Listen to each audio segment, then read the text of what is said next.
So this is our shala. Now we use this for performances, for dancing, sometimes for sports in the rain. Kindergarten uses it, middle school uses it, primary uses it. It's a really wonderful space. And of course for lunch, as you see, the ladies are putting a table there. Some of the kids will be eating here. Now they can eat here or they could eat over there. So primary students, they can eat here in the shala if they would like, but they can also eat over here. We give them the freedom to decide because it's an important thing to do at that age. So let's explore some of the primary classes right now. Now the primary area is actually pretty large, but I can show you a little bit right now. So this is one of our classrooms. It's actually one of our older classrooms. It's for the Bahasa Indonesia class. So they might be learning how to speak the local language here. Now if you come over here, I can show you some of the other classrooms. Just go under this.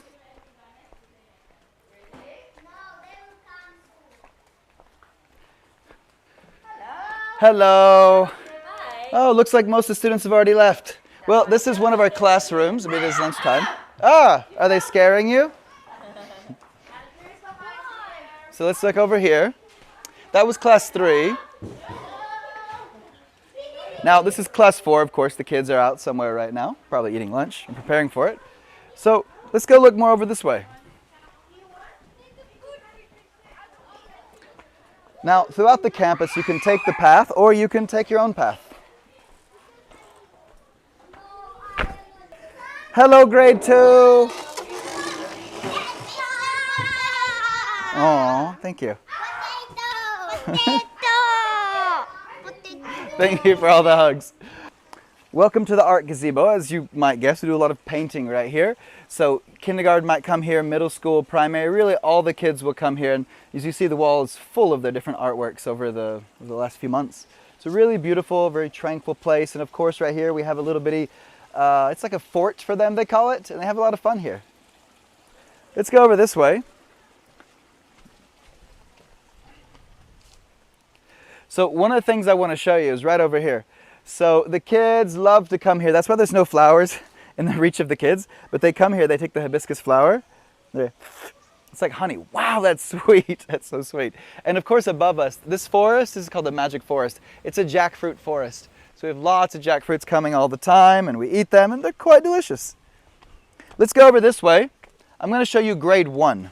So the reason I specifically chose this place for grade 1 is for the eyesight. So it's very important for young kids, especially around grade 1. Younger is good too, but we really need to make sure by that age that the eye muscles and the lens they've been experiencing looking at long distances, because there's a lot of studies that show if by the age 7 you do not get a lot of exposure to looking at long distances, your eye will not be able to do that and you will develop myopia.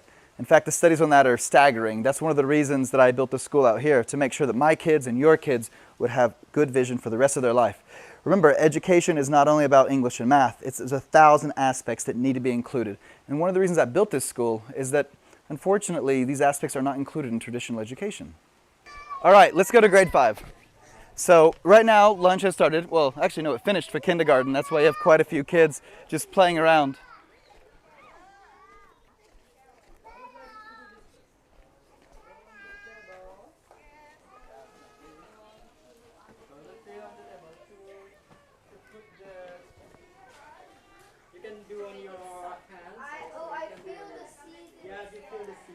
So this is one of the nature classes. They're learning how to open up not spicy peppers and see the seeds inside.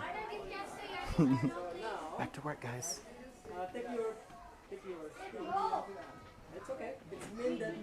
Let me tell you about the primary curriculum.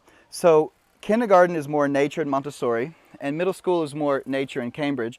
So for the primary, what we're doing is see it as a transition, because we want to use Cambridge as our baseline so that we always meet the academic standards that are common around the world, right? And that's important.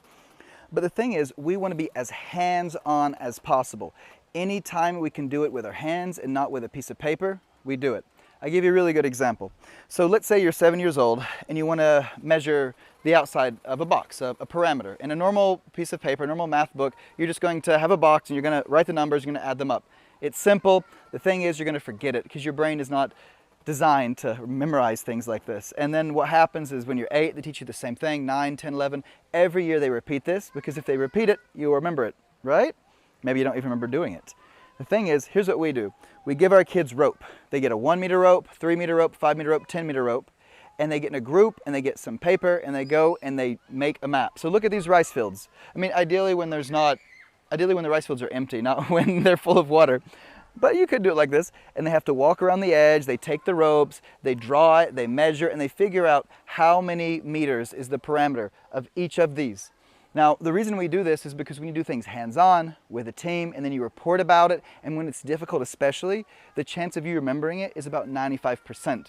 So we have kids who've done this 4 years ago, and they still remember doing it. They remember who they did it with, when they did it, why they did it, and everything that they learned. So we try to make everything as hands-on and as experiential as possible, and honestly it works out so well, and I'm just so happy to be able to do this.